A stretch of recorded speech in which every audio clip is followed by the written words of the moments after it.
بسم الله الرحمن الرحيم يسبح لله ما في السماوات وما في الأرض الملك القدوس العزيز الحكيم هو الذي بعث في الأميين رسولا منهم يتلو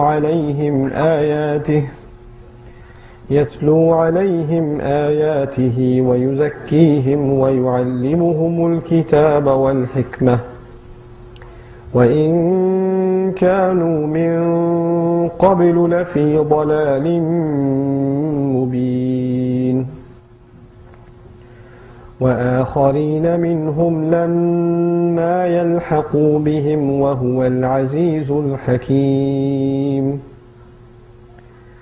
ذلك فضل الله يؤتيه من يشاء والله ذو الفضل العظيم مثل الذين حملوا التوراة ثم لم يحملوها كمثل الحمار يحمل أسفارا بئس مثل القوم الذين كذبوا بآيات الله والله لا يهدي القوم الظالمين رب اشرح لي صدري ويسر لي أمري واحلل عقدة من لساني يفقه قولي والحمد لله رب العالمين والصلاة والسلام على سيد الأنبياء والمرسلين وعلى آله وصحبه ومن استنى بسنته إلى يوم الدين اللهم اجعلنا منهم ومن الذين آمنوا وعملوا الصالحات وتواصوا بالحق وتواصوا بالصبر آمين يا رب العالمين ثم أما بعد once again আসসালামু আলাইকুম ওয়া রাহমাতুল্লাহি ওয়া বারাকাতুহু ইনশাআল্লাহ তাআলা আমি এই ক্ষুদ্র সময়টুকু আপনাদের সাথে ব্যয় করতে চাই আর এই সময়টুকু আপনাদের এবং আমার নিজের উপকারের জন্য সূরা জুমআ নিয়ে ব্যয় করতে চাই। সাধারণভাবে বলতে গেলে আমরা আল্লাহ সুবহানাহু ওয়া তাআলার কিতাব আল কুরআনকে গ্রহণ করি একটি জ্ঞানের বই বা বুক অব নলেজ হিসাবে। যখন আমরা এই বইটিকে পথ নির্দেশনার বই বলি তখন এটা বলতে আসলে কি বোঝায় তা আমরা মূল্যায়ন করতে ব্যর্থ হই। এটা বলতে আসলে বোঝায় আমাদের দৈনন্দিন জীবনযাপনের জন্য এই বইতে আছে গুরুতর প্রায়োগিক এবং প্রাসঙ্গিক উপদেশ। আর যখন আল্লাহ তাআলা কথা বলেন তিনি শুধু অতীত হয়ে যাওয়া কোনো বিমূর্ত পৃথিবী নিয়ে কথা বলেন না, তিনি আজকের পৃথিবী নিয়েও কথা বলেন। এটা আমাদের দৈনন্দিন জীবনের সাথে ঘনিষ্ঠভাবে সম্পর্কযুক্ত। আর এই হেদায়েত গ্রন্থের উপদেশ আমাদের প্রয়োজন।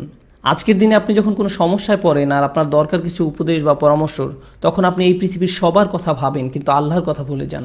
আপনি চিন্তা করেন না যে আল্লাহর কাছ থেকে আমার কিছু উপদেশ দরকার আছে। আল্লাহর বই বিশ্বাসীদের জন্য উপদেশ গ্রন্থ। আমরা আমাদের প্রাত্যহিক জীবনে জড়িয়ে পড়ি, সমস্যায় আক্রান্ত হই, তারপর প্রতি কয়েক ঘন্টা পর পর আল্লাহর কাছ থেকে পথ নির্দেশনা চাওয়ার জন্য আমাদের ডাকা হয়। আমরা তার পথ নির্দেশনা প্রার্থনা করি, তারপর আমরা তার বই থেকে কিছু অংশ তেলাওয়াত করি। একজন বিশ্বাসীর জীবন এমনই। কিন্তু কোরআন থেকে আমাদের এত দূরত্ব তৈরি হয়েছে যে যেসব কাজ আমাদেরকে আল্লাহর নিকটবর্তী করার কথা, যেমন সালাত আদায়, আর সালাত হলো আল্লাহর প্রতিষ্ঠান যা বিশ্বাসীদেরকে আল্লাহর বইয়ের সাথে সম্পর্কযুক্ত করে রাখে। কারণ সালাতের সবচেয়ে লম্বা সময় ব্যয় করা হয় দাঁড়ানো অবস্থায়, আর দাঁড়ানো অবস্থায় আমরা কি করি? আমরা কোরআন তেলাওয়াত করি। এভাবে সালাত বিশ্বাসীদেরকে কোরআনের সাথে সম্পর্কযুক্ত করে। কিন্তু আমরা এমন একটা সময় বাস করছি যখন আমাদের অনেকেই কোরআন থেকে বিচ্ছিন্ন। আমরা জানি না এর ভাষা সম্পর্কে, আর এই বইয়ের খুব সামান্যই আমরা মুখস্থ করেছি। তাই এটা বলাই যায় যে এই বইয়ের মাঝে মানুষের পার্থিব ও আধ্যাত্মিক নিরাময়ের যে ঔষধ আল্লাহ দিয়ে রেখেছেন তা থেকে আমরা উপকৃত হতে পারছি না। অথচ এই ঔষধ আল্লাহ সুবহানাহু ওয়া তাআলা দিয়ে দিয়েছেন প্রতিদিন একাধিকবার এর থেকে সুফল নেয়ার জন্য। ইনশাআল্লাহ আমরা কিছু আলোচনা শুনবো, যদিও আজকের আলোচনার বিষয় কোনো আয়াতের তাফসির নয়, কারণ তাফসিরের আলোচনায় আপনাকে সেই আয়াতের একটি একটি করে প্রত্যেকটি শব্দের ব্যাখ্যায় একাধিক উলামায়ের বক্তব্য কি তা নিখুঁতভাবে জানতে হবে। এর পাশাপাশি আয়াত নাজিলের সময়, এর পারিপার্শ্বিকতা, শব্দচয়ন এগুলো আপনাকে গুরুত্বের সাথে বিবেচনায় আনতে হবে। কিন্তু সেটা হচ্ছে কোরআন শিক্ষার গভীর অধ্যয়ন, তাআল্লুমুল কোরআন। তবে আজ এখানে আমরা তেমনটা করব না, আমরা খুব সাধারণভাবে বোঝার চেষ্টা করব এবং আল্লাহর বই থেকে আমাদের জন্য এই সূরার মাধ্যমে কিছু দিক নির্দেশনা বের করে আনার চেষ্টা করব ইনশাআল্লাহ। আপনি যখন কাউকে কিছু স্মরণ করিয়ে দেন তখন চেষ্টা করেন তার জন্য ব্যাপারটা সহজ করার জন্য, জটিল নয়। তখন তারা এটা উপলব্ধি করতে পারবে আর কোরআনকে সাদরে গ্রহণ করতে সমর্থ হবে। আর কোরআনের সৌন্দর্য এখানেই যে বোঝার গভীরতার প্রেক্ষিতে একই সময় এটা খুব সহজ, আবার একই সময় এটা বেশ জটিল। আর এটা নির্ভর করছে আপনি এখান থেকে কি খুঁজছেন তার উপরে। আপনি যতই এই বইয়ের গভীরে যাবার চেষ্টা করবেন আপনি যেতেই থাকবেন, কারণ এই জ্ঞানের গভীরতার কোনো সীমা নেই। তাই কেউ যদি এই বই থেকে অগভীর জ্ঞান প্রত্যাশা করে সে তাও এই বই থেকে পেয়ে যাবে। আমরা এই অপূর্ব সুন্দর সূরাটি দিয়ে আরম্ভ করব। এটি কোরআনের অন্তর্ভুক্ত সেই সূরাগুলোর একটি যেগুলোর সূচনাতেই রয়েছে আল্লাহর প্রশংসা। সাব্বাহা লিল্লাহি মা ফিস সামাওয়াতি ওয়া মা ফিল আরদ, অথবা ইউসাব্বিহু লিল্লাহি মা ফিস সামাওয়াতি ওয়া মা ফিল আরদ। আল্লাহর প্রশংসা দিয়ে শুরু হয় বলে এই আয়াতগুলোকে একসঙ্গে বলা হয়ে থাকে মুসাব্বিহাত বা আল মুসাব্বিহাত। এগুলো সবই মাদানী সূরা। আর এই সূরাগুলোতে একটা সাধারণ বৈশিষ্ট্য লক্ষ্য করা যায়, আর এই বৈশিষ্ট্যটা হচ্ছে আল্লাহ তার কথা আরম্ভ করেন এই বলে যে সৃষ্টির প্রতিটা বস্তু আল্লাহর অনন্যতার ঘোষণা দিচ্ছে। আর এটা বলার ঠিক পরেই আল্লাহ যে বিষয়টা উপস্থাপন করেন তা হলো মানুষ। এই প্রতিটা সূরাতে এই একই সাধারণ বৈশিষ্ট্য পরিলক্ষিত হয়। এই সূরাগুলোর প্রত্যেকটি শুরু হয় সৃষ্টির সকল বস্তুর আল্লাহর নৈপুণ্যতা ঘোষণার মাধ্যমে, আর এর পরের আয়াত থেকে শুরু হয় আমাদেরকে নিয়ে, অর্থাৎ মানুষ নিয়ে আলোচনা ও কথাবার্তা। মূলত এই সূরাগুলোর এই বৈশিষ্ট্যের মাধ্যমে আল্লাহ আমাদের যে গুরুত্বপূর্ণ শিক্ষাটি দিতে চান তার একটি অংশ হলো আল্লাহ আকাশমণ্ডলের সকল সৃষ্টির সাথে মাটির সৃষ্টি তথা আমাদের তুলনা করেছেন। এই দুইয়ের মাঝে কোনটি সৃষ্টি হিসাবে অপরটির তুলনায় অনন্য বা অন্য কথায় অধিক তাৎপর্যপূর্ণ আল্লাহর নিজের দৃষ্টিতে? তিনি বলেন লাকাদ খালাকনাল ইনসানা ফি আহসানি তাকওয়িম। অন্য আয়াতে বলেন ওয়ালাকাদ কাররামনা বানি আদম। আল্লাহ বলছেন আমি সুমর্যাদা দান করেছি আদম সন্তানদের, অর্থাৎ আল্লাহ বলছেন আমি আদম সন্তানদের সৃষ্টি করেছি সবচেয়ে সুন্দর আদলে। মূলত আল্লাহ স্বয়ং নিজেই মানুষের সৃষ্টিকে সম্মানজনক হিসেবে ঘোষণা করেছেন, সুবহানাল্লাহ। অর্থাৎ আমরা হলাম আল্লাহর সেই সৃষ্টি যা আসমান পর্বতের মতো বিশাল সমস্ত সৃষ্টির চেয়েও উত্তম। আমরা যেন এক বিস্ময়কর সৃষ্টি, কিন্তু ঠিক একই সময়ে আল্লাহর অন্য সকল সৃষ্টি আল্লাহর আদেশ পালন করে চলছে কোনো ধরনের প্রশ্ন করা ছাড়াই। অন্য যে কোনো সৃষ্টি আল্লাহ আসমান ও জমিনকে বলেন আতাইনা তাওয়ান আও কারহান, আসো আমার সামনে আসো এবং আত্মসমর্পণ করো, সেটা তোমার পছন্দ হোক কি অপছন্দ। আর তারা বলে আতাইনা তাইন, আমরা আপনার কাছে আত্মসমর্পণ করলাম। তারা আল্লাহর কাছে পূর্ণরূপে আত্মসমর্পণ করে। কিন্তু সৃষ্টির সর্বোত্তম সৃষ্টি মানুষকে যখন আল্লাহ আদেশ করছেন পূর্ণরূপে আত্মসমর্পণের জন্য, তখন কি হচ্ছে? মানবকুলের অধিকাংশই আত্মসমর্পণ করছে না। যারাও বা আত্মসমর্পণ করছে তারাও কিন্তু পরিপূর্ণভাবে আত্মসমর্পণ করছে না। কখনো করছে তো কখনো করছে না। আমাদের অধিকাংশ ক্ষেত্রেই তো এটা সত্য। আল্লাহ সুবহানাহু ওয়া তাআলার প্রতি আমরা আংশিকভাবে আত্মসমর্পণ করছি। বলুন তো মুসাব্বিহাত সূরাগুলো কি মাক্কি না মাদানী? মাদানী। এগুলো মাদানী সূরা। আর কোরআনের মাদানী অংশের প্রাথমিক গ্রহীতা হলো অধিকাংশই মুসলিম, ঠিক যেভাবে কোরআনের মক্কি অংশের প্রাথমিক গ্রহীতা অধিকাংশই ছিল অমুসলিম, কুরাইশরা। কিন্তু মদিনায় মুসলমানরা ইতোমধ্যে একটি সংঘবদ্ধ সমাজ গড়ে তুলেছে। আর আল্লাহ যখন কথা বলছেন তখন এই সংঘবদ্ধ সমাজবদ্ধ মুসলিমদের নিয়েই কথা বলছেন। কথাগুলোর মধ্যে আছে আহকাম, নিয়মনীতি তথা মদিনার তৎকালীন মুসলিমদের সামাজিক ব্যাপারগুলো। এক কথা এই সূরাগুলো মূলত মদিনার তৎকালীন মুসলিমদের সামাজিক ব্যাপারগুলোর কথাই উল্লেখ আছে। আর এজন্যই আমি মুসাব্বিহাত সূরাগুলোর মধ্যে এই সূরাটি আজকের আলোচনার জন্য বাছাই করেছি, কারণ আমাকে বলা হয়েছিল মুসলিম যুব সমাজ নিয়ে কিছু কথা বলার জন্য, আর গতকাল আমি সেই বিষয় নিয়েই কথা বলেছি। তাও আজ আমি একই বিষয় নিয়ে একটু ভিন্ন আঙ্গিকে কথা বলতে চাই ইনশাআল্লাহ। এর পাশাপাশি মুসলিম কমিউনিটির ব্যাপারে এই একই দৃষ্টিভঙ্গি থেকেও আমি কিছু কথা বলতে চাই। একটি মুসলিম কমিউনিটিকে প্রাণবন্ত ও বিশুদ্ধ রাখতে আসলে কি প্রয়োজন, কি সে আমাদের কমিউনিটি সুপথে পরিচালিত হবে, কোনটি হবে এই কমিউনিটির প্রাণের উৎস, আল্লাহ কিভাবে এই বিষয়গুলো সম্পর্কে আলোকপাত করেন, আর তখন কি হয় যখন একটি মুসলিম কমিউনিটি এর চালিকা শক্তির মূল উৎস থেকে বিচ্যুত হয়ে পড়ে, কি তখন এর পরিণতি হয়। আল্লাহ শুরু করছেন এই বলে আসমান ও জমিনে যা কিছু আছে তার সকলেই আল্লাহর নিখুঁত অনবদ্যতা বা প্রশংসা ঘোষণা করছে। ইউসাব্বিহু লিল্লাহি মা ফিস সামাওয়াতি ওয়া মা ফিল আরদ। আল মালিক, সমস্তই তার অধীনস্থ। আল কুদ্দুস, যিনি পবিত্র ও যাবতীয় পবিত্রতার উৎস। আল আজিজ, একচ্ছত্র অধিপতি। আল হাকিম, সকল জ্ঞানের অধিকারী। আল্লাহ সুবহানাহু ওয়া তাআলার 4টি গুণবাচক নামের উল্লেখ রয়েছে এই সূরার শুরুতে। এই সূরাটির ক্ষেত্রে এটি একটি অসাধারণ বিশেষত্ব, যেখানে অন্যান্য গুণবাচক নামের উল্লেখ থাকে 2টি, গাফুরুর রহিম, আজিজুন যুনতিকাম। অথচ এই সূরার শুরুতে আমরা আল্লাহ সুবহানাহু ওয়া তাআলার 4টি গুণবাচক নামের উল্লেখ পাচ্ছি, আল মালিক, আল কুদ্দুস, আল আজিজ, আল হাকিম। এটা নিঃসন্দেহে বিশেষ কিছু। আর ঠিক এর পরেই আল্লাহ তাআলা রাসূল সাল্লাল্লাহু আলাইহি সাল্লাম সম্পর্কে বলতে শুরু করেছেন, হুয়াল্লাযী বাআসা ফিল উম্মিয়িন, তিনিই নিরক্ষরদের মধ্য হতে একজন রাসূল প্রেরণ করেছেন। মনে রাখুন যে এগুলো হলো সেই সূরা যেখানে শুরুতে আল্লাহ কথা বলেন আসমান ও জমিন সম্পর্কে, আর ঠিক এর পরের আয়াতেই তিনি কথা বলেন মানুষকে নিয়ে। সাথে সাথেই তিনি উল্লেখ করেন যে তিনি মানুষের মাঝে নিয়োগ করেন তার রাসূল, তাদের মাঝে যারা কিছুই জানতো না, উম্মিয়িন। এমনকি তারা জানতো না লিখতে কিংবা পড়তেও। রাসূলাম মিনহুম, একজন রসুল যিনি মূলত তাদেরই একজন রসুল যিনি এসেছেন তাদেরই মধ্য থেকে। রাসূল শব্দটির অনুবাদ করা হয় বার্তাবাহক, যা একটি ইসম বা বিশেষ্য পদ। আরবি ব্যাকরণ যাকে বলা হয় ইসমে মুবালাগা। আর এটি যেই মানে বহন করে তা হলো রসুল হলেন সেই ব্যক্তি যিনি অত্যন্ত গুরুত্বপূর্ণ বার্তা বহন করেন আর অবিরতভাবেই তা প্রচার করতে থাকেন। যিনি অবিরতভাবেই বার্তা প্রচার করতে থাকেন, অর্থাৎ রসুল একটি বেশ গুরুত্ববহ শব্দ। ইয়াতলু আলাইহিম আয়াতিহি, তিনি প্রথম এই কাজটাই করেন, তিনি তাদেরকে তার অলৌকিক নিদর্শনসমূহ পড়ে শোনান, আল্লাহর অলৌকিক নিদর্শন। আগের আয়াতে আল্লাহর যে নাম উল্লেখ করা হয়েছিল তা হলো রাজা, আল মালিক। রসুল সাল্লাল্লাহু আলাইহি সাল্লাম সম্পর্কে এই আয়াতে প্রথম যে জিনিসটা আমরা জানতে পারি তা হলো তিনি মানুষকে আল্লাহর নিদর্শন পড়ে শোনান। এটা অনেকটা রাজাদের চিহ্ন থাকে তার মতো। যেমন কোনো রাজ্যে গেলে যখন আপনি রাজ্যের সীমানায় প্রবেশ করেন তখন রাজ্যের পতাকা, রাজার বানানো স্মৃতিস্তম্ভ দেখতে পান, উর্দি পরা সেনা দেখতে পান, যেটা দেখে রাজার কথা মনে পড়ে, তাই না? এগুলো রাজত্বের চিহ্ন। নবী করিম সাল্লাল্লাহু আলাইহি সাল্লাম প্রথমে সবাইকে সেই রাজার অলৌকিক নিদর্শন স্মরণ করিয়ে দেন। অলৌকিক নিদর্শন বলতে এখানে কোরআনের আয়াতকে বোঝানো হয়েছে। কোরআনের আয়াত দুনিয়ায় আল্লাহর রাজ্যের সুস্পষ্ট নিদর্শন প্রকাশ করে। সুবহানাল্লাহ। ইয়াতলু আলাইহিম আয়াতিহি ওয়া ইউযাক্কিহিম, আয়াত পাঠ করে তিনি মানুষকে বিশুদ্ধ করেন। দ্বিতীয়ত, আল্লাহ আমাদের বলেন যে মহানবী সাল্লাল্লাহু আলাইহি সাল্লাম মানুষকে পবিত্র করেন। আল্লাহ আযযা ওয়া জাল্লার দ্বিতীয় যেই নাম উল্লেখ করা হয়েছিল সেটা হলো আল কুদ্দুস। আজকে যারা ক্লাসে ছিল তাদের নিশ্চয়ই মনে আছে, আল কুদ্দুস অর্থ সকল পবিত্রতার উৎস। দ্বিতীয় কাজ যেটা মহানবী সাল্লাল্লাহু আলাইহি সাল্লাম করেন, তিনি মানুষকে পবিত্র করেন। ওয়া ইউআল্লিমুহুমুল কিতাবা ওয়াল হিকমা, তিনি মানুষকে আইন ও প্রজ্ঞা শেখান।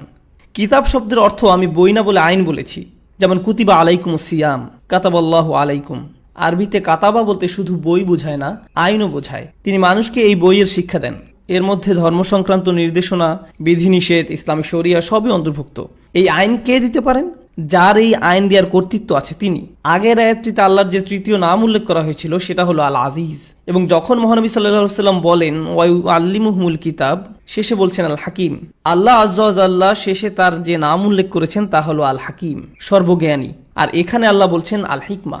মহানবী সাল্লাল্লাহু আলাইহি সাল্লাম রাজার বাণী তেলাওয়াত করেন, তিনি মানুষকে পবিত্র করেন, তিনি মানুষকে গ্রন্থ ও প্রজ্ঞা শিক্ষা দেন। প্রজ্ঞা শব্দটা আল্লাহ সুবহানাহু ওয়া তাআলার শেষ যে নাম উল্লেখ করা হয়েছে তার সাথে সম্পর্কযুক্ত। কিন্তু আমি চাই এই চারটা শব্দকে আপনারা গভীরভাবে উপলব্ধি করুন। অনুবাদ পড়ার সময় খুব দ্রুত আমরা এই শব্দগুলোকে অতিক্রম করে যাই। তিনি আয়াত তেলাওয়াত করেন, তিনি তাদেরকে পবিত্র করেন, তিনি তাদের গ্রন্থ শিক্ষা দেন এবং প্রজ্ঞা শিক্ষা দেন। তিনি আয়াত তেলাওয়াত করেন, তিনি তাদের পবিত্র করেন, তিনি তাদের গ্রন্থ শিক্ষা দেন এবং প্রজ্ঞা শিক্ষা দেন।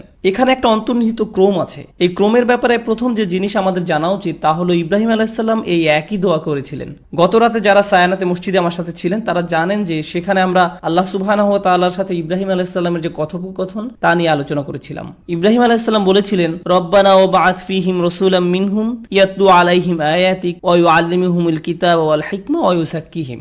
ইব্রাহিম আলাইহিস সালাম তার বংশধরদের মধ্য থেকেই একজন রসুল প্রেরণের জন্য অনুরোধ করেছিলেন যে মানুষকে আল্লাহর আয়াত পড়ে শোনাবেন। এখানে কি আল্লাহ তাই বলেননি? মুহাম্মদ সাল্লাল্লাহু আলাইহি সাল্লাম আয়াত পাঠ করে শোনাবেন, তারপর তিনি কোরআন ও বিজ্ঞতা শিখাবেন, তারপর আল্লাহ বলছেন তিনি তাদেরকে কলুষতা মুক্ত করবেন। আমরা কি এখানেও কলুষতা মুক্ত হওয়া খুঁজে পাই না?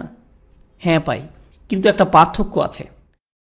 কিন্তু এখানে আয়াতটা আবার শুনুন, তিনি আয়াত পাঠ করেন, তাদেরকে কলুষতা থেকে মুক্ত করেন এবং তিনি তাদেরকে কিতাব ও বিজ্ঞতা শিখান। ক্রমের মধ্যে একটা পার্থক্য আছে। ইব্রাহিম আলাইহিস সালাম যেভাবে দোয়া করেছিলেন, আল্লাহ যেভাবে সাড়া দিয়েছিলেন তা ভিন্ন। এটা আসলে প্রমাণ করে যে ইব্রাহিম আলাইহিস সালাম যে দোয়া করেছিলেন আল্লাহ তা কবুল করেছেন, এটা তার প্রমাণ। কিন্তু আল্লাহ শুধু তার দোয়া কবুলই করেননি, আল্লাহ আযযা ওয়া জাল্লা তার দোয়াকে নিখুঁত করেছিলেন। আল্লাহ সুবহানাহু ওয়া তাআলা যে ক্রমটা নাজিল করেছেন তা আরো ভালো। সেটা হলো তিনি আয়াত পাঠ করবেন, তাদেরকে কলুষতা মুক্ত করবেন এবং তারপর তাদের শিক্ষা দিবেন। সুতরাং প্রথমে মানুষকে পড়ে শোনানো, তারপরে সাফাই বা কলুষ মুক্ত করা, তারপরে শিক্ষা দেয়া।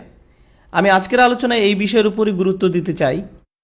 এটার আসলে মানেটা কি? এই তিনটা ধাপের একটা পদ্ধতি। এটা তো আগেই বলেছি যে আল্লাহ ইব্রাহিম আলাইহিস সালামের দোয়া নিখুঁত করেছিলেন। এটা করার পিছনে কি বিজ্ঞতা আছে? এর পিছনে বেশ কিছু কারণ আছে। প্রথমটা হলো ইসলামের দাওয়াত, যেটা সবার হৃদয়কে নাড়া দেবে। এমনকি যারা তাদের মেয়ে শিশুকে জ্যান্ত কবর দিত, এটা তাদের হৃদয়কেও নাড়া দিয়েছিল। তারা অনেক খারাপ মানুষ ছিল, পরবর্তীতে তারাই অসাধারণ মানুষে পরিণত হয়েছিলেন। কোন জিনিস তাদের মধ্যে এমন পরিবর্তন ঘটালো? তাদের এই পরিবর্তন কিভাবে হয়েছিল? দুইটা জিনিস সেটা করেছিল। এটা ছিল মহানবী সাল্লাল্লাহু আলাইহি সাল্লামের চরিত্র এবং তার সাথে পৃথিবীর বুকে শোনা সবচেয়ে আশ্চর্যজনক বাণী যুক্ত হয়েছিল। সেটা হলো আল কোরআন, আল্লাহর বাণী, তাই না? এই দুইটা জিনিস একসাথে, মুহাম্মদ সাল্লাল্লাহু আলাইহি সাল্লামের অসাধারণ চরিত্র এবং তার সাথে কোরআন। আয়াতটা যদি আবার তেলাওয়াত করি, এটাতে বলা হয়েছে হুয়াল্লাযী বাআসা ফিল উম্মিয়িনা রাসূলা। মহানবী সাল্লাল্লাহু আলাইহি সাল্লামের কথা কি উল্লেখ করা হয়েছে? তার কথা উল্লেখ করা হয়েছে। আল্লাহ তাদের মধ্য থেকে একজন নবী প্রেরণ করেন, সুতরাং নবীর কথা উল্লেখ করা হয়েছে। এর ঠিক পরবর্তীতে কি উল্লেখ করা হয়েছে? ইয়াতলু আলাইহিম আয়াতিহি। সুতরাং মুহাম্মদ সাল্লাল্লাহু আলাইহি সাল্লামের উল্লেখ করা হয়েছে এবং তারপরে কি উল্লেখ করা হয়েছে?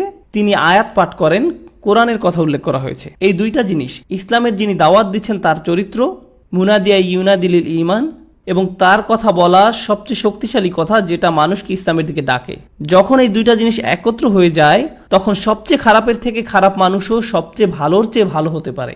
যদি কারো মধ্যে একরত্তি পরিমাণও ভালো থেকে থাকে তাহলেও সেটা বের হয়ে আসবে। যখন এই দুইটা জিনিস একসাথে হয় তখন আল্লাহ তার ইসলামের দাওয়াতে মানুষকে প্রভাবিত করার ক্ষমতা দিয়ে দেন। আজকের দিনেও কি এই দুইটা জিনিসের একসাথে হওয়া প্রয়োজন নয়? সুবহানাল্লাহ। আমাদের এমন দায়ী প্রয়োজন যারা উন্নত চরিত্রের অধিকারী। তারা শুধু তাদের কথায় সকলের জন্য আদর্শ নয়, বরং তাদের কাজেও। সর্বোপরি যখন তারা কথা বলে তখন কি নিয়ে কথা বলে? কোরআন। ইয়াতলু আলাইহিম আয়াতিহি। মুহাম্মদ সাল্লাল্লাহু আলাইহি সাল্লাম প্রথমে এই কাজটাই করেছিলেন। তিনি মানুষকে আল্লাহর অলৌকিক বাণীর সাথে পরিচয় করিয়ে দিয়েছিলেন। আল্লাহর বাণী মানুষের উপর যেমন প্রভাব হয় আর কারো কথার তেমন প্রভাব হয় না, কারো কথারই না। এটাই দাওয়াতের মূল উপাদান যেটা আল্লাহ সুবহানাহু ওয়া তাআলার কিতাবে ব্যাখ্যা করা হয়েছে। সুতরাং প্রথম কাজ হলো মানুষকে আল্লাহর বাণীর সাথে পরিচয় করিয়ে দেয়া। যদি আল্লাহর বাণী সম্বন্ধে কিছু জেনে থাকেন তাহলে এটা নিশ্চয়ই জানেন যে আল্লাহ একই বিষয়ে বিভিন্নভাবে বলেছেন। কারণ দুনিয়ায় অনেক ধরনের মানুষ আছে। একজন হয়তো একভাবে বুঝবে কিন্তু আরেকজন আরেকভাবে। কোনো কৃষক কৃষিকাজ সম্বন্ধে কিছু শুনলে হয়তো সাথে সাথে বুঝে যাবে, কিন্তু কোনো ব্যবসায়ী ব্যবসা সম্বন্ধে শুনলে সেটা অনুধাবন করতে পারবে। কোনো যুবক যৌবন সম্বন্ধে বললে বুঝতে পারবে। আল্লাহ সুবহানাহু ওয়া তাআলারও এমন বিভিন্ন ধরনের শ্রোতা আছে এবং তাই তিনি এত বিভিন্নভাবে বলেছেন। আমাদের দেশের, আমাদের সম্প্রদায়ের পরবর্তী যে দায়ী আসবে তাদের আদর্শ আচরণ এমনই হওয়া উচিত। আমাদের ইসলামের দায়ী দরকার, যারা মানুষকে ইসলামের দিকে ডাক দিবে এবং তারা জানবে যে কোরআনের বাণীকে কিভাবে মানুষকে জানাতে হয় এবং আল্লাহর বাণীকে পরিবেশনের সময় কিভাবে সৌন্দর্যমণ্ডিত করতে হয়। সর্বোপরি আমাদের চরিত্রবান হতে হবে। ইয়াতলু আলাইহিম আয়াতিহি। এখন এমনটা ঘটার পরে আল্লাহর বাণী মানুষকে প্রবলভাবে নাড়া দিল, আক্ষরিক অর্থেই নাড়া দিল। এরপরে কোন জিনিসের উল্লেখ আছে? ওয়ায়ুজাক্কিহিম। তিনি তাদের কলুষতা থেকে মুক্ত করেন, তিনি তাদের পরিশুদ্ধ করেন। এখানে যৌক্তিক ক্রমটা কি? এখানে কলুষতা থেকে মুক্ত করার কথা বলা হয়েছে, এটার অর্থ আসলে কি? কখন কোনো জিনিস পরিষ্কার করার দরকার হয়? যখন এটা ময়লা থাকে। আমরা কোনো ময়লা জিনিসকেই তো পরিষ্কার করি। তাই যখন এই আয়াত তারা শুনলেন তারা নিজেদের কথাই ভাবলেন। নিজেদের কথা ভেবে তারা এটা অনুধাবন করলেন যে তাদের চরিত্রে, তাদের জীবন, তাদের কাজে, তাদের কথায় এমন কিছু আছে যা নোংরা, কিছু জিনিস আছে যা ময়লা। সে ময়লা যেমনই হোক না কেন তাদের কাছে সেটা খারাপ লাগলো। কিন্তু শুধু খারাপ লাগাই যথেষ্ট নয়। আপনি এমন অনেক খুতবা শুনেছেন যখন ইমাম কোরআনের আয়াত পাঠ করছেন এবং আপনার খারাপ লেগেছে, কারণ আপনি আপনার মধ্যে নোংরাটাকে অনুধাবন করেছিলেন, তাই না? আপনার নিজেকে কলুষিত মনে হয়েছিল। কিন্তু এটাই যথেষ্ট নয়। এর পরবর্তীতে কোনো পদক্ষেপ নিতে হবে। আপনার নিজেকে পরিষ্কার করতে হবে। আপনি কিছুক্ষণ চিন্তা করলেন, খারাপ লাগলো, কিন্তু যেমন ছিল তেমনই থেকে গেলেন। সেটা নিজেকে পরিশুদ্ধ করা নয়, সেটা এই পদ্ধতির প্রথম ধাপ। এবং প্রায়শই আমরা আমাদের সম্প্রদায়ে এই প্রথম ধাপেই থেমে যাই। আমরা মানুষকে স্মরণ করিয়ে দিই এবং তারপর থেমে যাই। মানুষকে স্মরণ করিয়ে দেওয়ার পরের ধাপটাই বেশি কঠিন, পরিশুদ্ধ করা। এবং এটা করতেই বেশি সময় প্রয়োজন। ঠিক যেমনটা কোনো কাপড় ময়লা হলে আপনারা শুধু ধুয়েই রেখে দেন না, কাপড়টাকে ঘষতে হয়, এটাকে পরিষ্কার করতে বেশি সময় দিতে হয়। এটা করতে সময় লাগে। আমাদের চরিত্রের ময়লা পরিষ্কার হতেও সময় নেয়। এবং মহানবী সাল্লাল্লাহু আলাইহি সাল্লামের জীবনে এটা ঘটেছিল সোহবা এর মাধ্যমে। এটা ঘটে আসলে সঙ্গীর মাধ্যমে। আপনি জানেন কালিমা পাঠ করার আগে সাহাবীরা একদম সাধারণ মানুষই ছিলেন। কেউই কালিমা পাঠ করার সাথে সাথেই সুপারম্যান হয়ে যাননি। এটা এভাবে ঘটে না। তারা অ্যালকোহল পান করত। ইসলামে আসার আগে তারা কেউ কেউ জিনার সাথেও জড়িত ছিলেন। আল্লাহ তাদের পুরস্কৃত করুন, কারণ ইসলামে আসার সাথে সাথেই তাদের সব পাপ ক্ষমা করে দেয়া হয়েছিল। ঠিক কিনা? সুবহানাল্লাহ। ওনারা সবচেয়ে ভালোর চেয়েও ভালো, কিন্তু তাদেরও রাতারাতি রূপান্তর ঘটেনি। আল্লাহর বাণী তাদেরকে নাড়া দিয়েছিল। এটাকে যদি আমাদের সময়ের প্রেক্ষাপটে চিন্তা করি, কোনো ব্যক্তি আল্লাহর কিতাবের বাণী শুনলেন এবং কালিমা পাঠ করে মুসলিম হলেন, তার মানে কি এই যে ইতিমধ্যে সে সব কলুষতা থেকে মুক্ত হয়ে গেছে? না, এর চেয়ে বেশি কিছু করার আছে। তারা সবচেয়ে বড় পদক্ষেপটা নিয়েছেন, তাই না? ইউজাক্কিহিম। এটা ঘটে সঙ্গীর মাধ্যমে। তারা ছিলেন রাসূল সাল্লাল্লাহু আলাইহি সাল্লামের সঙ্গী। অনবরত তারা পরামর্শ শুনেছেন, কিভাবে নিজেকে আরো ভালো করা যায় সেই ব্যাপারে পদক্ষেপ নিয়েছেন। তিনি তাদের আচরণকে সংশোধন করে দিচ্ছিলেন, কিভাবে প্রার্থনা করতে হবে বলে দিচ্ছিলেন। এটা বলো না, এটা বলো, এটা করো না, এটা করো, এটা খেও না, ওটা খাও, এটা ঘটলে এটা করো, ওটা ঘটলে ওটা করো। এটা মহানবী সাল্লাল্লাহু আলাইহি সাল্লামের সুন্নাত এবং এটা ইসলামী শিক্ষার একটা অংশ যেটা বই পড়ে হয় না। ইউজাক্কিহিম। ইসলামিক শিক্ষার এই অংশটা কিভাবে ঘটে? সঙ্গীর মাধ্যমে। আপনার নিজেকে পরিশুদ্ধ করতে হলে ভালো সঙ্গীর সাথে থাকতে হবে। আমাদের সম্প্রদায়ের জন্য কোন জায়গায় আল্লাহ ভালো সঙ্গী খুঁজে পাওয়ার ব্যবস্থা করে দিয়েছেন? মসজিদে। মসজিদেই আমাদের ভালো সঙ্গী খুঁজতে হবে। এই সঙ্গীদের মধ্যে প্রথমত কোরআনের আয়াত পড়ে শোনাতে হবে, তারপরে একে অন্যকে সঙ্গ দিতে হবে এবং নিজেদের মধ্যকার ভালোটাকে বের করে আনতে হবে। যখন এমন বন্ধুরা একসাথে হয় যে একজন তেমন ভালো নয়, তেমন ধার্মিক নয়, কিন্তু আরেকজন বেশ ধার্মিক, তখন একসাথে সময় কাটানোর ফলে যে ধার্মিক নয় সেও অপরজনের মতো ধার্মিক হয়ে যায়, অন্যজনের উপরে এর প্রভাব পড়ে। এর বিপরীতটাও অবশ্য সত্য। যদি আপনার সব বন্ধুই বিশৃঙ্খল ধরনের হয়, আপনি যদি তাদের সাথে দীর্ঘ সময় থাকেন, তাহলে আপনিও তাদের মতোই হয়ে যেতে পারেন। এখানে বলা হয়েছে ইউজাক্কিহিম, তাজকিয়া। এর যে উপাদানটা আমি এখানে তুলে ধরতে চাই তা হলো সঙ্গ, বিশেষ করে পণ্ডিত ব্যক্তিদের সঙ্গ। যদি আপনার সম্প্রদায়ের কোনো পণ্ডিত ব্যক্তি থেকে থাকেন, তাহলে কিভাবে তার সঙ্গী হওয়া যায় তা খুঁজে বের করুন। তাদের সাথে বসুন, তাদের সাথে সময় ব্যয় করুন। তারা যদি কোনো হালাকার ব্যবস্থা করে সেটাতে অংশগ্রহণ করুন। তাদের সাথে বসুন, তাদের সাথে সময় ব্যয় করুন। তাদের রাতের খাবারের জন্য বাসায় দাওয়াত দিন। আপনার সম্প্রদায়ের সেই জ্ঞানী ব্যক্তির সাথে পারিবারিক সম্পর্ক গড়ে তুলুন। এটা খুবই জরুরি। এটা নিজেকে পরিশুদ্ধ করার একটা অংশ। ভালো সঙ্গ, ইউজাক্কিহিম। এটাই কি যথেষ্ট? যদি এটাই যথেষ্ট হতো তাহলে এর বেশি আরও কিছু থাকতো না। তিনি আয়াত পাঠ করেন, তিনি তাদের পরিশুদ্ধ করেন এবং তারপরে আল্লাহ বলছেন তিনি তাদের গ্রন্থ এবং বিজ্ঞতা শিক্ষা দেন। সুতরাং পরের ধাপটা হলো শিক্ষা। ক্লাসে যাওয়া, হালাকায় বসা, শেখা, নোট নেয়া, স্মরণ রাখা, তাজবিদ পাঠ করা, তাফসির পাঠ করা, ফিক শিক্ষা করা, আকীদা শিক্ষা করা, হালাকায় বসা, পড়াশোনা করা, শেখা। এই পদ্ধতিতে শেখা শুরুতে না শেষে? এটা শেষে আসে। অধিকাংশ সময় এমন হয় যে আমরা শিখছি কিন্তু আল্লাহর বাণী আমাদের তখনও নাড়া দেয়নি। আমরা আরও ভালো সঙ্গী খুঁজছি না।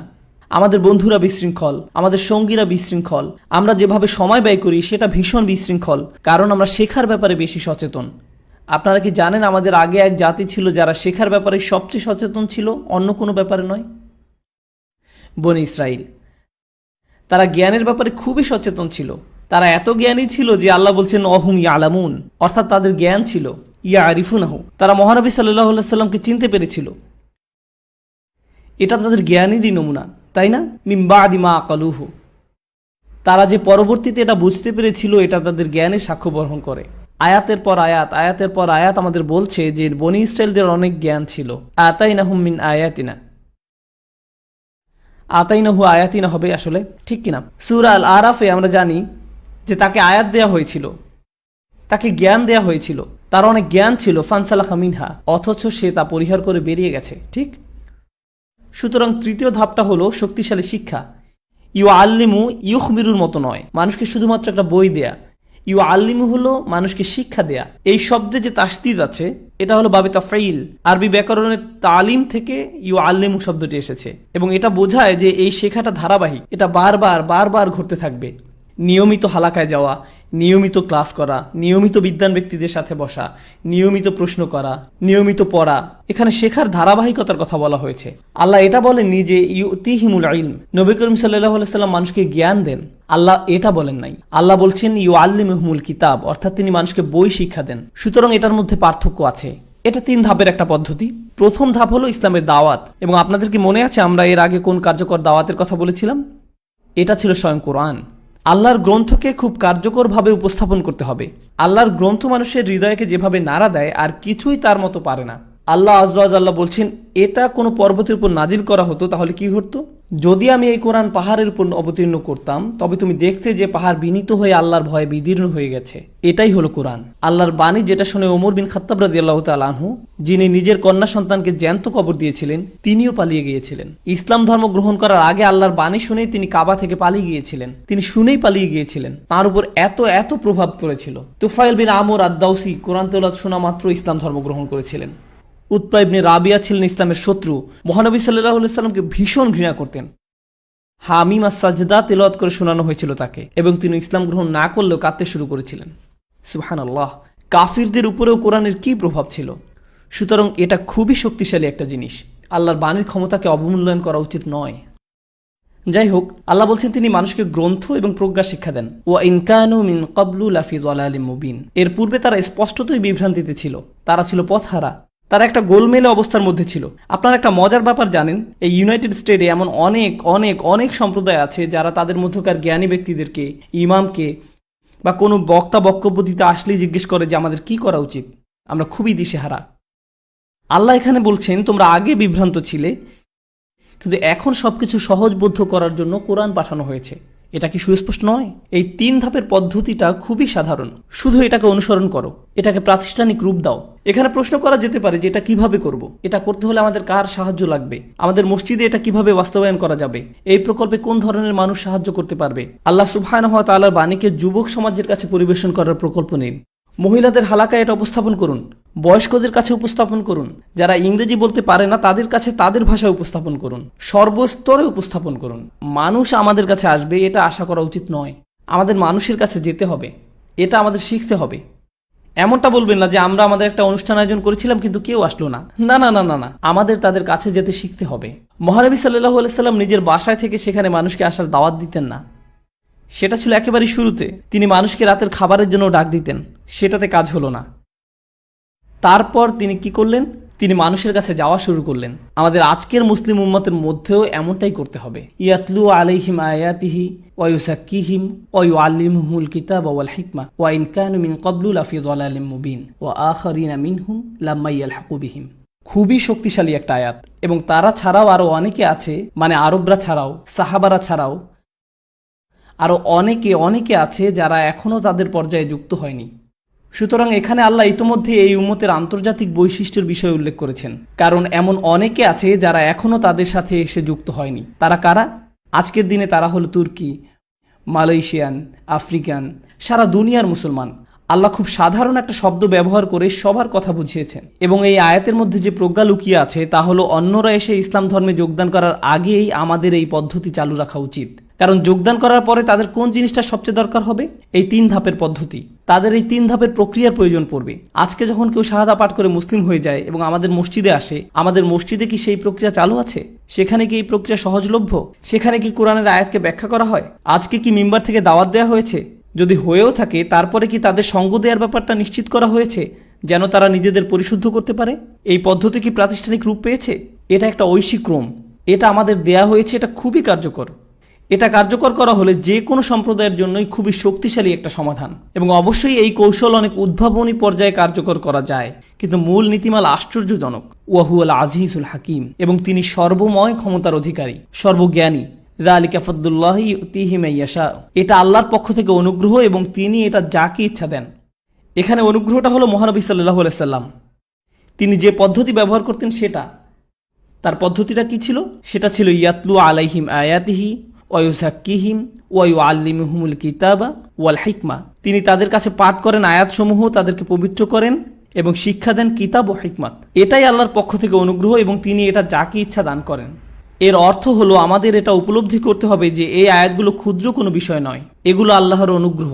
তিনি এটা যে কাউকে দিতে পারতেন, কিন্তু তিনি এটা আমাদের দিয়েছেন। ইউতিহি মান ইয়াশা ওয়াল্লাহু যুল ফাদলিল আযীম। সবকিছুই আল্লাহর অধিকারে রয়েছে, তার কাছেই অনুগ্রহ করার চূড়ান্ত ক্ষমতা। এরপরে তিনি যারা এই কার্যধারা হারিয়েছে তাদের কথা বলছেন। কারা এই মানুষগুলো? বনি ইসরাইল, যাদের উপরে তাওরাতের বোঝা দেয়া হয়েছিল, তারাই সেই উদাহরণ। তাদেরকে আল্লাহর গ্রন্থ দেয়া হয়েছিল, তাদেরকে আয়াত দেয়া হয়েছিল, তাদের উচিত ছিল আয়াত পাঠ করা, নিজেদের পরিশুদ্ধ করা, শিক্ষা দেয়া, কিন্তু তারা সেটা বহন করেনি। কিভাবে সেই বোঝা বহন করতে হবে তার রূপরেখা ইতিমধ্যেই দেওয়া হয়েছে, তাই না? আমি আর সেটা পুনরাবৃত্তি করব না, কারণ এটা ইতিমধ্যেই আপনাদের মনে গেঁথে যাওয়া উচিত। তারা সেই বোঝা বহন করেনি। কামাসালিল হিমারি ইয়াহমিলু আসফারা, এটা যেন গাধার পিঠে বইয়ের বোঝা, তাদের পিঠে বইয়ের স্তূপ। এটা তেমন মানুষের মতো যাদের কাছে অনেক জ্ঞান আছে, বা তারা অনেক ফতোয়ার ওয়েবসাইটে ঢুকতে পারে, হাদিস, কোরআন বা তাফসীর খুঁজে দেখে, কিন্তু এর কোনোটাই গ্রহণযোগ্য নয়, কারণ এটা অনেকটা গাধার পিঠে বইয়ের বোঝার মতো। তারা নিজেদের পরিশুদ্ধ করেনি, আল্লাহর আয়াত তাদের নাড়া দেয়নি। আর আল্লাহর আয়াত যখন তাদের সামনে পাঠ করা হয় তাদের ঈমান বেড়ে যায়। এর কিছুই সেখানে ঘটেনি।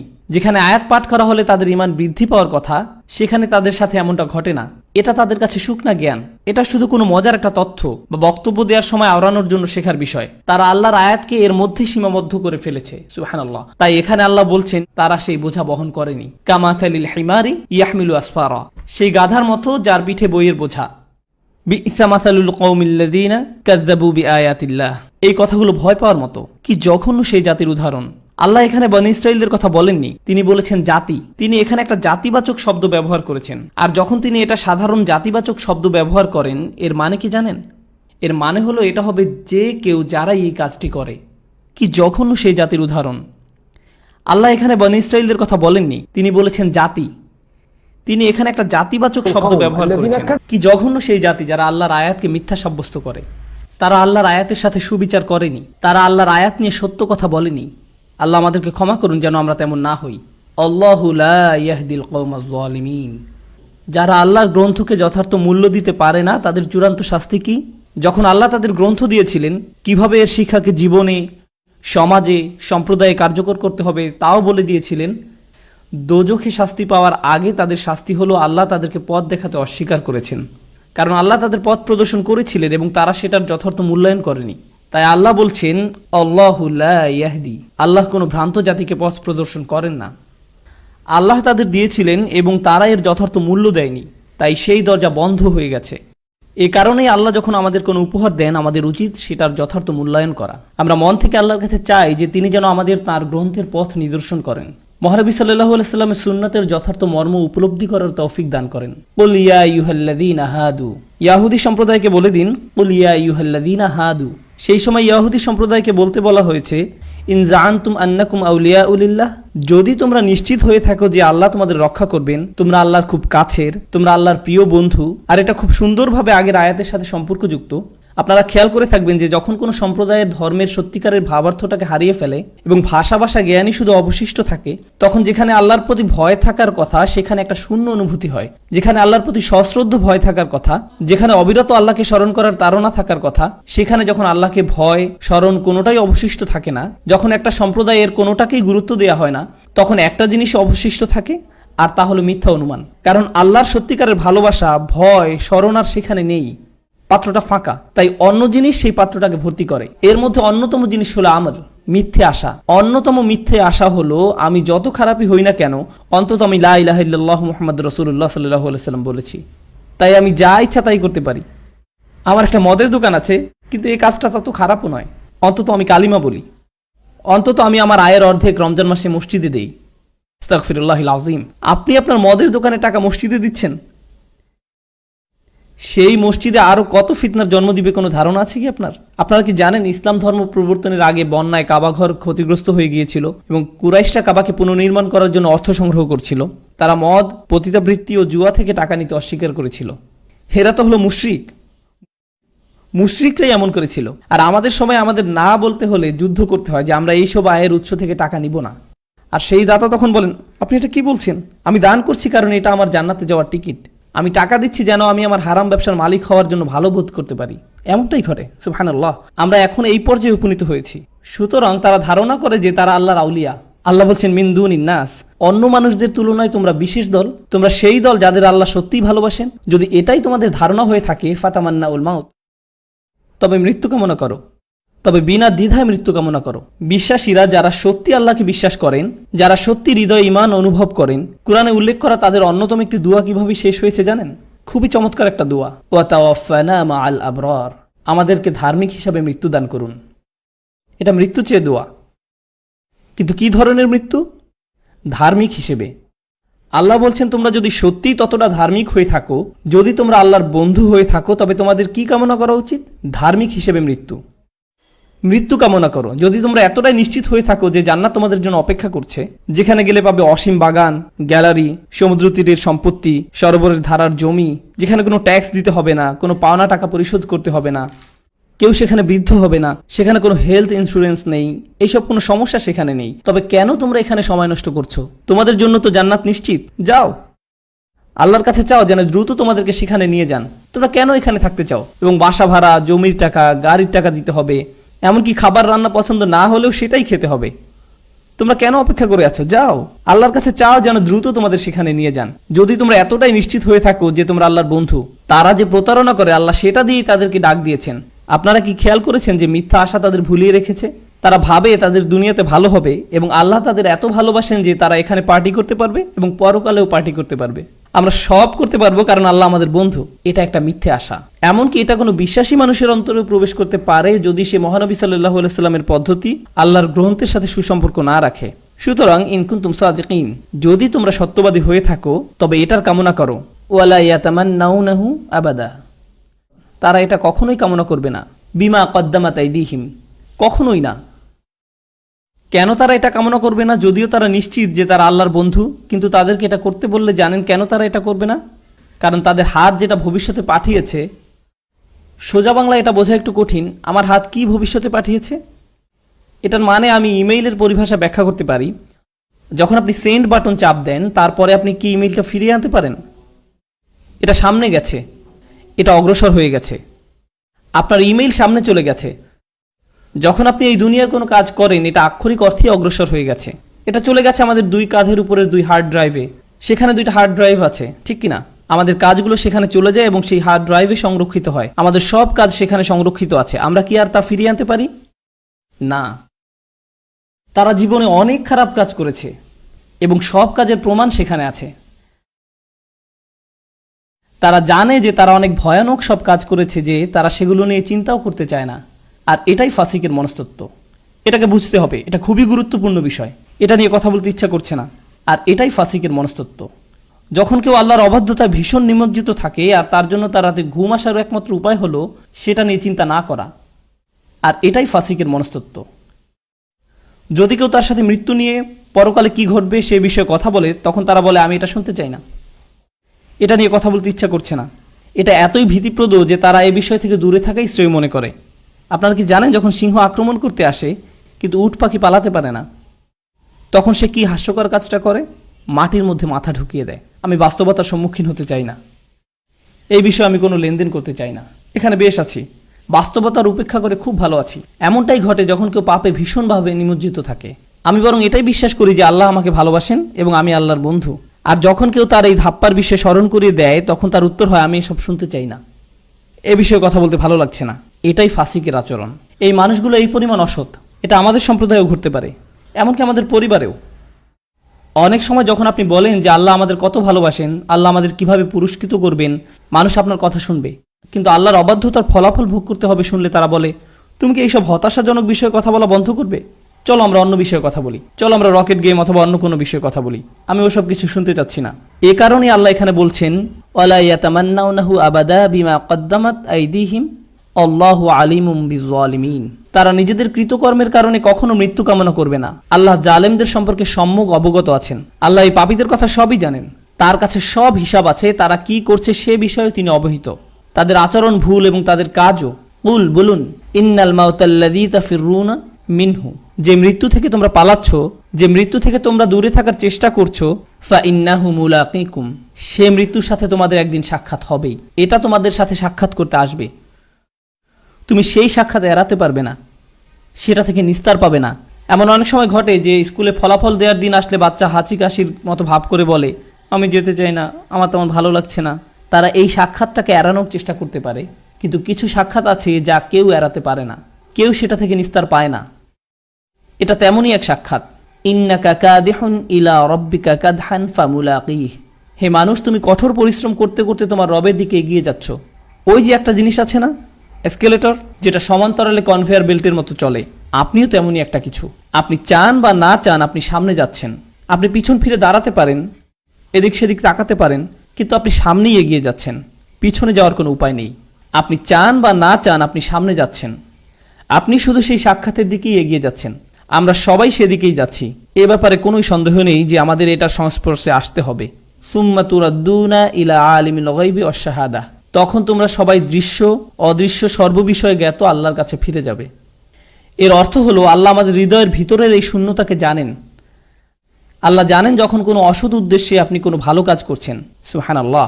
ফায়ুনাব্বিউকুম বিমা কুনতুম তা'মালুন, তখন তিনি পুঙ্খানুপুঙ্খভাবে জানিয়ে দেবেন যে কে কি ধরনের কাজ সাধারণত তারা করত। আমরা এই সূরার উপসংহারে পৌঁছে গিয়েছি ইনশাআল্লাহ তাআলা।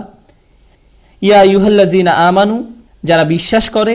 এখানে কাদের উদ্দেশ্যে কথা বলা হচ্ছে তার কি কোনো পরিবর্তন লক্ষ্য করেছেন? এক মুহূর্ত আগেই আল্লাহ কাদের সাথে কথা বলেছিলেন? বনী ইসরায়েলদের সাথে। এখন তিনি অন্যদের সাথে কথা বলছেন, তাদের সাথে আর কোনো লেনদেন নেই। ভালো হয় তারা নিজেদের কাজের ব্যাপারে সতর্ক হলে। তারা ইতোমধ্যেই ব্যর্থ হয়েছে, তাই আল্লাহ এখন বিশ্বাসীদের সাথে কথা বলছেন যেন তারা বনী ইসরায়েলদের মতো ব্যর্থ না হয়। আপনারা জানেন একজন বাবা কিভাবে তার সন্তানদের সাথে কথা বলে। যখন একজন ফেল করেছে এবং আরেকজনের পরের সপ্তাহে পরীক্ষা আছে, সে বলে, শোনো করিম, তুমি এই ব্যাপারে অন্তত সেলিমের মতো হও না, তার মতো কাজ তুমি করো না। প্রথমে বাবা একজনকে বকা দেন এবং তারপরে আরেকজনের দিকে ফিরে বলেন, তুমি ভালো করে শুনে রাখো, এই ভুলগুলো তুমি করো না। এখন আমাদের প্রভু সুবহানাহু ওয়া তাআলা অনেক বেশি আমাদের ভালো চান। বাবার চেয়ে আমাদের প্রতি আল্লাহর অনুগ্রহ ও শুভাকাঙ্ক্ষা অনেক বেশি পরিমাণের। প্রথমে আল্লাহ বনী ইসরায়েলদের তিরস্কার করলেন। তাদেরকে তিরস্কার করতে দেখে আবার এমন নয় যে আমরা বলতে পারি, হ্যাঁ দেখো আল্লাহ বনী ইসরায়েলদের কেমন ঘৃণা করেন। এক মিনিট থামুন। আল্লাহ আমাদের এজন্য বলেন নাই যে কারণ তারা অভিশপ্ত, আমাদের এজন্য বলেছেন যেন আমরা তাদের পথ অনুসরণ না করি। তাই আল্লাহ বলছেন, ইয়া আইয়ুহাল্লাযীনা আমানু ইযা নুদিয়া লিস-সালাত মি ইয়াউমিল জুমআ, অর্থাৎ শুক্রবারে যখন নামাজের জন্য আজান দেওয়া হয়, ফাসআউ ইলা যিকরিল্লাহ। জুমার নামাজের সাথে এসবের কি সম্পর্ক? জুমার নামাজের সময় মহানবী সাল্লাল্লাহু আলাইহি সাল্লাম মানুষকে কোরআনের আয়াত পাঠ করে শোনান।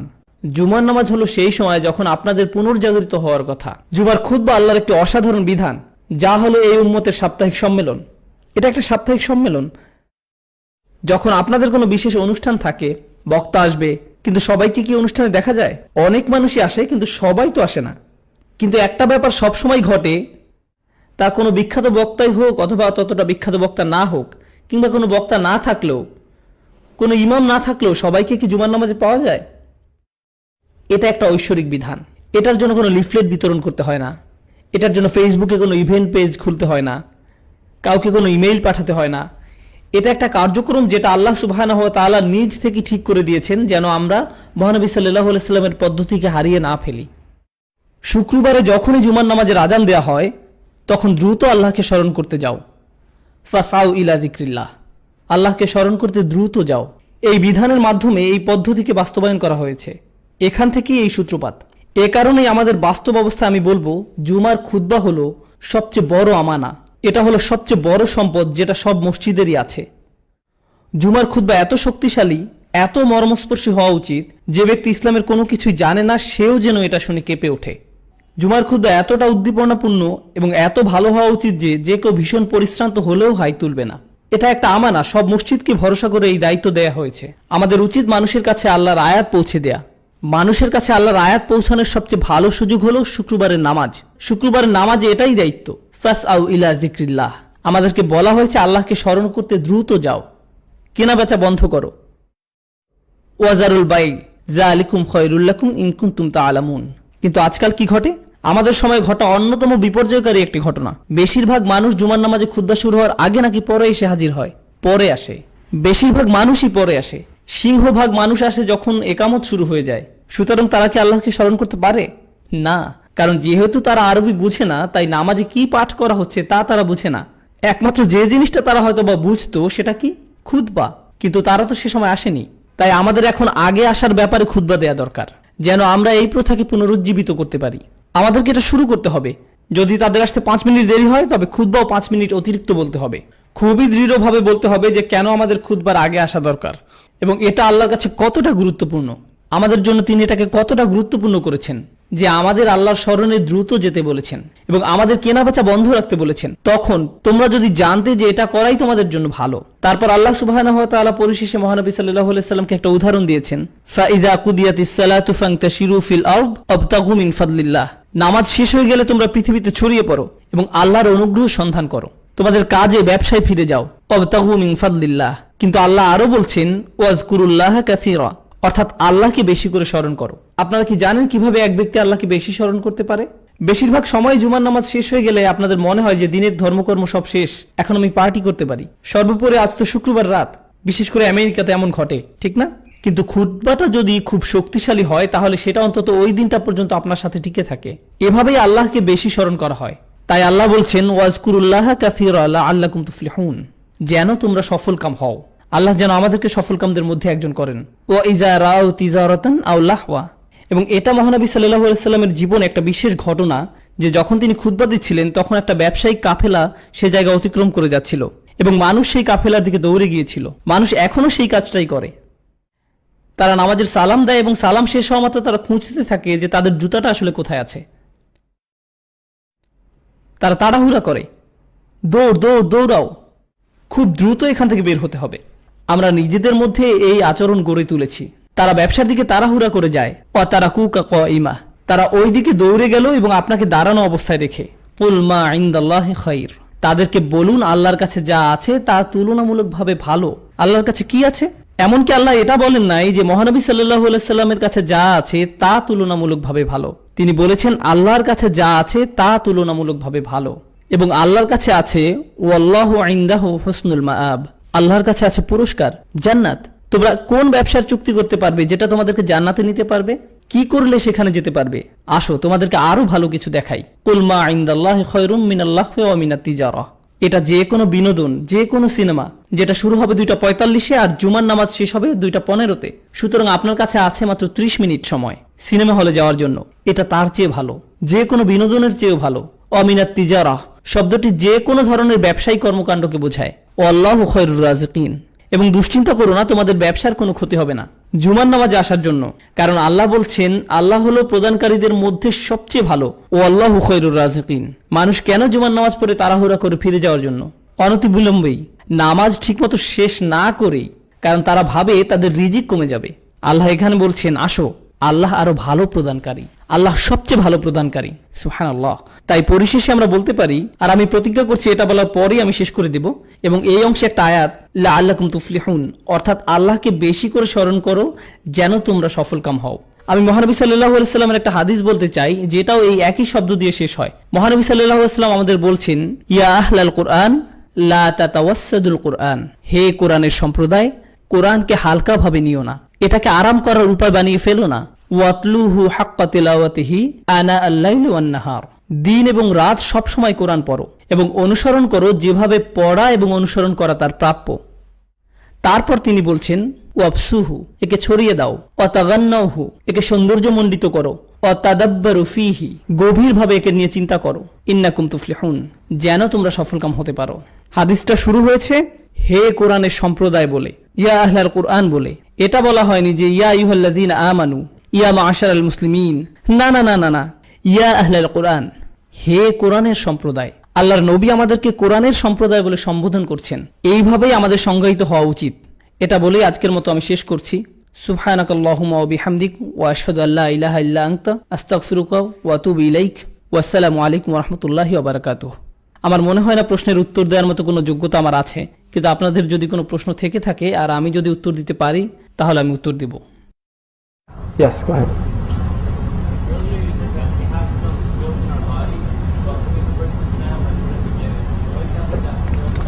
এটা শর্ত সাপেক্ষ। যখন আমরা ইসলাম গ্রহণ করি তখন আমাদের সব পাপ ক্ষমা করে দেয়া হয়, কিন্তু তার মানে এই না যে আমরা পরিশুদ্ধ হয়ে গেছি। অন্যভাবে বললে আমাদের আচরণ যেমন ছিল তেমনই আছে। উদাহরণস্বরূপ বলা যায়, আমরা যদি মদে আসক্ত হয়ে থাকি, কালেমা পাঠ করলেই কি এই আসক্তি পুরোপুরি চলে যায়? আপনি যদি ড্রাগে আসক্ত হয়ে থাকেন, না, কালেমা পাঠ করলেই কি আপনি তার প্রতি বিমুখ ভাব পোষণ করতে শুরু করবেন?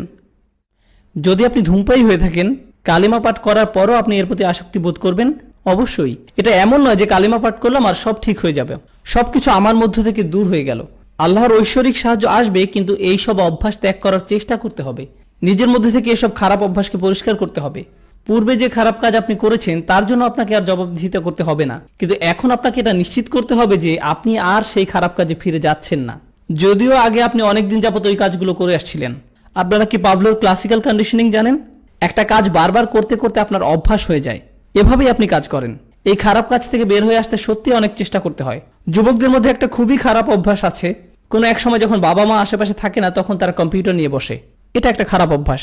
কিছু নির্দিষ্ট বন্ধু আছে, যখন আপনি তাদের সাথে থাকেন তখন খারাপ ব্যাপারগুলো ঘটে। এটা একটা খারাপ অভ্যাস, এবং এটা সবসময় করতে করতে এটা আপনার জন্য একটা চক্রের মতো হয়ে যায়। আপনাকে এই চক্র থেকে বের হয়ে আসতে হবে। আপনার নিজেকে পরিষ্কার করতে হবে ভালো সাহচর্যের মাধ্যমে। আল্লাহ যেন আমাদেরকে ভালো সঙ্গী দান করেন। শেষে আপনি যে হাদিস উল্লেখ করলেন সেখানে বলা হয়েছে কোরআনকে বিনোদন হিসেবে না নিতে, কিন্তু যদি এমন হয় যে যে কেউ উপভোগ করে?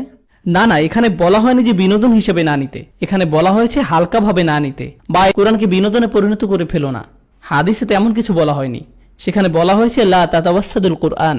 আরবিতে তাতাওয়াসসাদু শব্দের বেশ কিছু মানে আছে। তার মধ্যে অন্যতম হলো এটাকে বালিশ বানিয়ে ফেলো না। এর অর্থ হলো এটা ভাবা যে ঠিক আছে আমরা তো কোরআনের সম্প্রদায়, সুতরাং আমাদের মাফ করে দেয়া হয়েছে, এখন আমি আরাম করতে পারি। না, এখন আরাম করো না। এটা একটা গ্রন্থ যেটা সংগ্রাম এবং গভীরভাবে চিন্তার দাবি রাখে, সুতরাং এটার প্রতি শিথিলতা না দেখানো। অবশ্যই আমরা কোরআন তেলাওয়াত উপভোগ করি, কিন্তু তা সত্ত্বেও আমি এখানে বিনোদন শব্দটা ব্যবহার করব না।